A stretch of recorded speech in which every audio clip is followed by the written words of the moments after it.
Okay. आपला जो next point आहे तो आहे व्हर्च्युअलायझेशन. ओके. सो व्हर्च्युअलायझेशन या पॉईंटमध्ये त्यांनी काय सांगितलं आहे बघा. Virtualisation allows dynamic consolidation of workloads. म्हणजे काय सांगितलं आहे, व्हर्च्युअलायझेशन जे काय असतं ते काय करतं, तुमचं डायनॅमिक टाईपचं जे कन्सॉलिडेशन असतं जे वर्कलोडवर डिपेंड असतं त्याला काय करतं, अलाउ करण्याचं काम करतं. ओके. नंतर काय सांगितलं त्यांनी, some of highly utilized servers will process workloads while remaining servers are kept in low energy state until needed. त्यांनी काय सांगितलं आहे, जे काय हायली युटिलाइज असणार आहे किंवा ज्या सर्व्हर्सचं युटिलायझेशन जास्त आहे किंवा ज्या सर्व्हर्सचा यूज जास्त आहे अशा सर्व्हर्सवर जास्त लोड डिस्ट्रीब्यूट केला जातो किंवा जास्त लोड एकाच वेळेला दिला जातो. कारण एकच सर्व्हर जो कंप्लीट तो वर्कलोड स्वतःवर घेत असेल तर बाकीचं जे सर्व्हर आहेत ते कसे असतात, लो स्टेटला तुम्ही ठेवू शकता किंवा स्लीप स्टेटला तुम्ही ठेवू शकता. म्हणजेच काय, तुमचं एनर्जी कन्झम्पशन इफिशियंट होतं किंवा एनर्जी कन्झम्पशन लो करण्याचं काम इथे केलं जातं. ओके. त्याच्यानंतर त्यांनी काय सांगितलं बघा, व्हर्च्युअलाइज्ड क्लाउड डेटा सेंटर्स, जे व्हर्च्युअलाइज्ड क्लाउड डेटा सेंटर्स असतात it allows flexible power capping levels. Okay. काय करतात, तुमची जी पॉवर कॅपिंग लेवल असते ती पॉवर कॅपिंग लेवल फ्लेक्झिबल होईल. ओके. याच्यासाठी तुम्हाला शुअरिटी देतात. त्याच्यानंतर selective equipment shut down to reduce energy consumption. तुमच्याकडे जे तुमच्याकडे इक्विपमेंट्स आहेत जे यूजमध्ये नाही आहेत असे यूजमध्ये नसणारे इक्विपमेंट ते काय करतात, शटडाऊन करण्याचं काम किंवा बंद ठेवण्याचं काम व्हर्च्युअलाइज्ड क्लाउड डेटा सेंटर करत असतं. ओके. जेणेकरून तुमचं एनर्जी कन्झम्पशन कसं होईल, लो होईल. So time varying power capping is achieved by ॲडजस्टिंग server performance. Time varying power capping. Okay. म्हणजे तुमचं जी पॉवर कॅपिंग ही जी कन्सेप्ट आहे ही कशी अचीव्ह केली जाते किंवा पॉवर कॅपिंग कसं अचीव्ह केलं जातं, तर तुमच्या सर्व्हरचा जो परफॉर्मन्स असतो त्याच्यावर वर्कलोड जो असतो तो डिमांडप्रमाणे ॲडजस्ट करणं, त्याच्याप्रमाणे काय केलं जातं, पॉवर कॅपिंग केलं जातं. याच्यामुळे काय होतं, तर इलेक्ट्रिसिटीची तुमची जी कॉस्ट आहे ती कॉस्ट कशी होते, कमी होते. Okay. In virtualized cloud data center, applications are not bounded to physical host. म्हणजे काय, तुमच्याकडे जे व्हर्च्युअलाइज डेटा सेंटर असतात त्याच्यामध्ये तुमचे जे ॲप्लिकेशन्स असतात ते कसं असतात, फिजिकल होस्ट बरोबर कनेक्टेड नसतात. Okay. But can be moved in pool of servers to optimize power performance pool. Okay. तुम्ही काय करू शकता, ते जे ॲप्लिकेशन्स आहेत ते जरी कनेक्टेड नसतील फिजिकल होस्ट बरोबर तरी तुम्ही त्याचा यूज करू शकता, जेणेकरून तुम्ही सर्व्हरची जी पॉवर आहे तिला ऑप्टिमाइज करू शकाल. सो ही जी कन्सेप्ट आहे कंप्लीट ती आहे व्हर्च्युअलायझेशन. ओके. नेक्स्ट आपली कन्सेप्ट आहे that is green data centre matrix. त्याच्यामध्ये काय सांगितलं त्यांनी, दोन ग्रीन डेटा सेंटर मॅट्रिक्स आहेत. पहिला मॅट्रिक्स आहे PUE आणि सेकंड मॅट्रिक्स आहे DCIE. Okay. PUE and DCIE indicate effective use of power by supporting infrastructure. काय इंडिकेट करतात, दोन्ही जे मॅट्रिक्स आहेत ते इंडिकेट काय करतात की effective use of power bye supporting infrastructure. Okay. तुमच्या पॉवरचा इफेक्टिव्ह यूज झाला पाहिजे. कशामुळे इफेक्टिव्ह यूज होईल, तुमचं सपोर्टिंग इन्फ्रास्ट्रक्चर त्याच्यासाठी प्रॉपर आहे म्हणून काय होईल, तुमच्या पॉवरचा इफेक्टिव्ह यूज केला जाते. PUE stands for power uses effectiveness. PUE कशाला म्हणतात, पॉवर युजेस इफेक्टिव्हनेसला म्हणतात. मग पॉवर युजेस इफेक्टिव्हनेससाठी फॉर्म्युला काय दिला बघा त्यांनी, total facility power divide by IT equipment power. म्हणजेच तुम्हाला काय मिळतं, power usage effectiveness where the total facility power is equal to power required for UPS. म्हणजे तुमची जी UPS सिस्टम असते त्या सिस्टमला जेवढी पॉवर रिक्वायर्ड असते ती काय असते, तुमची टोटल फॅसिलिटी पॉवर असते. ओके. मग तुमच्याकडे वेगळ्या वेगळ्या बॅटरीज असतील, तुमच्याकडे स्विच गिअर असतील, ओके, समजा तुमच्याकडे कूलिंग सिस्टम असेल, या सगळ्या गोष्टींना जी लागणारी रिक्वायर्ड पॉवर आहे ती काय असते, तुमची फॅसिलिटी पॉवर असते. ओके. आणि तुमच्या सर्व्हरला लागणारी किंवा तुमच्या स्टोरेजला लागणारी जी पॉवर आहे ते काय असतं, IT इक्विपमेंट पॉवर असते. ओके. असं त्यांनी इंडिकेट केलंय. सेकंड त्यांनी काय केलंय, दुसरे मॅट्रायसेस दिलेत. अदर मॅट्रायसेस कोणते कोणते आहेत बघा, तर पहिलं मॅट्रायसिस आहे CUE, कार्बन युसेज इफेक्टिव्हनेस. तुमचा पहिला मॅट्रायसिस आहे CUE, carbon usage effectiveness. Okay, त्याच्यामध्ये त्यांनी काय सांगितलं बघा, it is given as follows. Okay, त्यांनी काय सांगितलंय, it is given as follows. CUE is equal to total CO2 emissions caused by total data center energy divided by IT equipment energy. Carbon usage effectiveness कसा count केला जातो, तर total CO2 चे जे इमिशन्स आहेत जे डेटा सेंटर मधून झालेत किंवा डेटा सेंटरच्या एनर्जीमुळे जेवढे CO2 चे इमिशन्स होत आहेत डिवाइड बाय IT इक्विपमेंटची एनर्जी काय ते.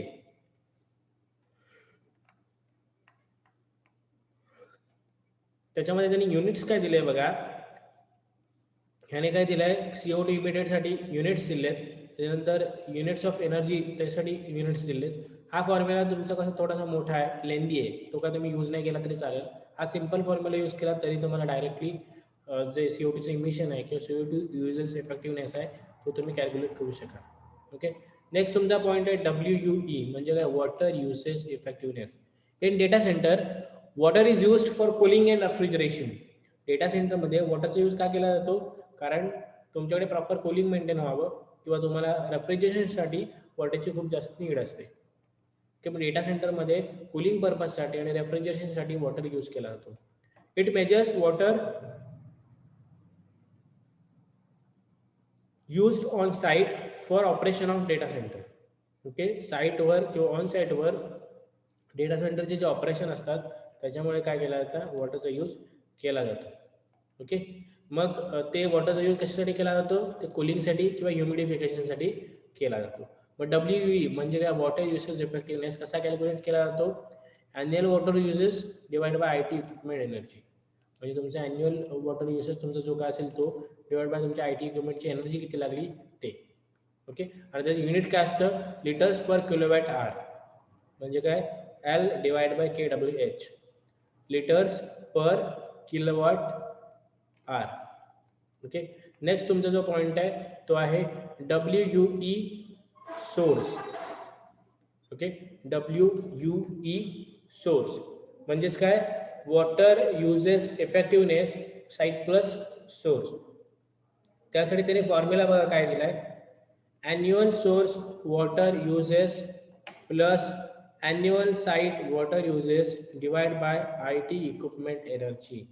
सिंपल फॉर्म्युला त्याने दिलाय, annual source of water uses म्हणजे तुम्ही ॲन्युअली किती वॉटर यूज करता, तर तुमचा सोर्स कोणता आहे तो, त्याच्यानंतर तुमची साईट कोणती आहे ती, त्याच्यानंतर तुम्ही काय करता divide by IT equipment energy.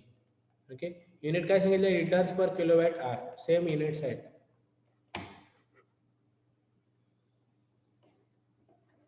Next आपला पॉइंट आहे तो आहे green data storage introduction.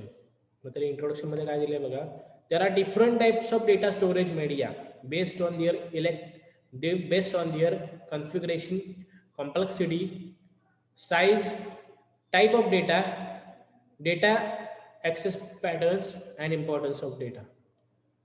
So त्यांनी काय सांगितलंय, खूप टाईपचे डेटा स्टोरेज मीडिया असे आहेत जे त्यांच्या कॉन्फिगरेशनवर, त्यांच्या कॉम्प्लेक्सिटीवर, साईजवर, टाईप ऑफ डेटा कोणता यूज करतात याच्यावर डिपेंड करतात. ओके, मग data storage solutions are very widely use in power consumption. Okay, तुमच्याकडे डेटा स्टोरेजचे सोल्युशन्स आहेत ते कशासाठी यूज केले जातात, पॉवर कन्झम्पशनवर यूज केले जातात. मग आता ते कोणते कोणते स्टोरेज आहेत बघा, पहिला आहे magnetic tape. Okay, this kind of storage system uses magnetic tapes for storing digital information. काय केलं जातं, मॅग्नेटिक टेप काय करतात, डिजिटल इन्फॉर्मेशन स्टोअर करण्याचं काम करतात. Okay, magnetic tapes are made up of thin magnetizable coating on long and narrow strip of plastic film. त्याच्यामध्ये काय केलं जातं, जे मॅग्नेटिझेबल मटेरियल असतं किंवा कोटिंग असतं त्या कोटिंग यूज केलं जातं कशावर, तर प्लास्टिकच्या फिल्मवर. ओके, प्लास्टिकच्या फिल्मवर ते मॅग्नेटिझेबल मटेरियलचं कोटिंग असतं. Tape drive uses motors to wind the tape from one reel to another. म्हणजे काय, टेप ड्रायव्हर जो असतो तो त्या मॅग्नेटिक टेपला चालवण्याचं किंवा त्याला त्या टेपला ड्राईव्ह करण्याचं काम करत असतो. Okay. The tape heads are use to read, write or erase data. जे तुमच्याकडे टेप हेड्स असतात ते काय करतात, एक तर डेटाला रीड करण्याचं काम, डेटाला राईट करण्याचं काम किंवा डेटाला इरेज करण्याचं काम करतात. ओके. सो त्याच्यामध्ये काय असतं, energy consumption in magnetic tape drive is low as compared to disk drive. तुमच्याकडे जे डिस्क ड्राईव्ह असतात त्याची एनर्जी कन्झम्पशन जास्त असतं as compared to magnetic tapes. Second आहे तुमच्याकडे SSD, सॉलिड स्टेट ड्राईव्ह. काय असतं, it function same as hard disk. तुमच्याकडे जी हार्ड डिस्क असते त्याच्यासारखंच डेटा स्टोअर करण्याचं कामही हे पण करत असतं. ओके. मग ज्यावेळेस तुमची सिस्टम बुटिंग मोडला असेल किंवा तुमची सिस्टम ऑफ मोडला असेल त्यावेळेस तुमच्या SSD मध्ये तो डेटा स्टोअर करण्याचं काम केलं जातं. ओके. सो नेक्स्ट तुमचा जो पॉईंट आहे तो आहे energy management techniques for hard disk. Next तुमचा पॉईंट काय, energy management techniques for hard disk. काय सांगितलं बघा त्याने त्याच्यामध्ये, energy consumption in hard disk is more due to its moving components. Energy consumption in hard disk is more due to its moving components like spindle motor, head assembly, etc. काय असतं, तुमच्याकडे जी hard disk असते तिचं energy consumption जास्त असतं कारण त्याच्यामध्ये मुव्हिंग कंपोनंट्स जास्त असतात. लाईक ती स्पिंडल मोटर असते, हेडची असेंब्ली असते, असे वेगळे वेगळे कंपोनंट त्यांनी सांगितले. To optimize energy consumption in hard disk, different methods or techniques can be use. तुम्हाला जर एनर्जी कन्झम्पशन ऑप्टिमाइज करायचं असेल हार्ड डिस्कमधलं तर वेगळ्या वेगळ्या ज्या मेथड्स आहेत किंवा टेक्निक्स यूज केल्या जातात त्याच्यासाठी. ओके. मग त्या टेक्निक्स कोणत्या कोणत्या आहेत तर त्या टेक्निक्स बघा. पहिले आहे स्टेट ट्रान्झिस्टिंग, दुसरे आहे कॅशिंग, थर्ड आहे डायनॅमिक RPM. ओके. सो ही जी स्टेट आहे ती बघा. पहिलं आहे स्टेट ट्रान्झिशन्स. काय असतं त्याच्यामध्ये बघा, among the components of hard disk spindle motor consumes more power than rest of components. काय असतं, तुमच्याकडे जी हार्ड डिस्क असते त्याच्यामध्ये जी स्पिंडल मोटार असते ती सर्वात जास्त पॉवर कन्झ्युम करते बाकीच्या मटेरियल किंवा बाकीच्या कंपोनंट्स पेक्षा. मग त्याच्यामध्ये काय सांगितलंय, state transitioning technique try to turn off spindle motor. म्हणजे काय, ही जी स्टेट ट्रान्झिशन टेक्निक असते ती काय करते, तुमच्या जो जास्त पॉवर कन्झम्पशन करणारा जो कंपोनंट आहे, जो स्पिंडल मोटार आहे, स्पिंडल मोटारला टर्न ऑफ करण्याचं काम करते. ज्यावेळेस कुठलीही सिस्टम तुमच्याकडे सर्व्हरवर आलेली असेल किंवा तुमच्याकडे कुठलीही रिक्वेस्ट पेंडिंग नसेल अशा वेळेस. ओके. किंवा ज्यावेळेस त्या सिस्टमचा आयडियल पिरियड चालू असतो त्या आयडियल पिरियडला तुमच्या स्पिंडल मोटारला टर्न ऑफ करण्याचं काम हे स्टेट ट्रान्झिशन टेक्निकमध्ये केलं जातं. ओके. पहिल्यांदा काय केलं जातं बघा, ऑन केलं जातं, चेक केलं जातं रिक्वेस्ट आहे की नाही, नसेल तर त्याला स्टँड बाय मोडवर ठेवलं जातं. नंतर टाइम आउट झाला की तो ऑटोमॅटिक काय होतं, ऑफ केलं जातं. किंवा थ्रेशोल्ड व्हॅल्यू पर्यंत पोहोचलं स्टँड बाय मोड की केलं जातं, त्याला काय जातं, ऑफ केलं जातं. सो या टेक्निकला म्हणतात स्टेट ट्रान्झिशन टेक्निक. सेकंड आहे कॅशिंग technique.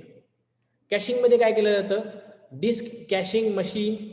Disk caching is mechanism for improving the time taken to read और write to the disk.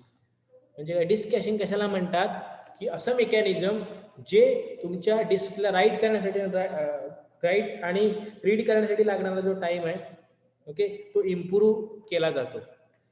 It is a RAM built into a hard disk. तुमच्या hard डिस्कमध्ये काय केलं जातं, inbuilt RAM दिली जाते. Sometimes it is also referred as disk buffer. त्याच्यामध्ये काय केलं जातं, कधी कधी डिस्क बफर जो असतात तेही यूज केले जातात. It holds the data that has been recently written or retrieved from the disk.